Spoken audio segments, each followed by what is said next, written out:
নিপীড়িত ফিলিস্তিন সহ বিশ্ব মুসলিমের প্রতি সংহতি জানিয়ে রোজা রাখলেন জাতিসংঘের মহাসচিব অ্যান্তোনিও গুতেরেস। মুসলিমদের প্রতি শ্রদ্ধা জানিয়ে রোজা রাখার কথা জানিয়েছেন রাষ্ট্রসংঘের মহাসচিব অ্যান্তোনিও গুতেরেস। মিশর ও জর্দান সফরকালে তিনি রোজা রাখেন বলে আর সামাজিক যোগাযোগ মাধ্যম এক্সের বার্তায় তিনি জানান।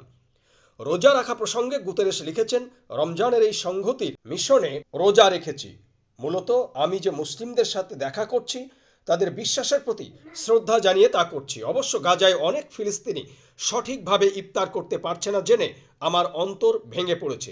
এ সময় তিনি মিশরের বিশ্ববিখ্যাত ইসলামী শিক্ষা প্রতিষ্ঠান আল আজহার বিশ্ববিদ্যালয় পরিদর্শন করেন এবং আল আজহারের গ্র্যান্ড ইমাম শায়খ আহমদ আল তায়েবের সঙ্গে গাজা প্রসঙ্গে আলাপ করেন। গাজায় ইসরায়েলের যুদ্ধ প্রসঙ্গে আন্তর্জাতিক সম্প্রদায়ের প্রতিক্রিয়া হতাশাজনক বলে আখ্যায়িত করেন আহমদ আল তায়েব।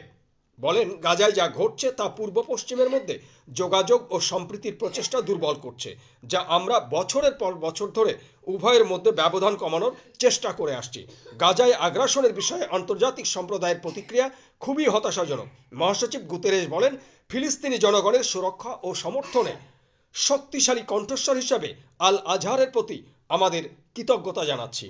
আমরা ফিলিস্তিনিদের অধিকারকে সম্মান করতে এবং তাদের দুর্ভোগ কমাতে আন্তর্জাতিক সম্প্রদায়ের ওপর চাপ প্রয়োগের আহ্বান জানাই। এ সময় তিনি আধুনিক প্রযুক্তির সাহায্যে ইসলামোফোবিয়া ব্যাপকভাবে ছড়িয়ে পড়েছে ও বৈষম্য ও ঘৃণা তৈরি করেছে বলে জানান।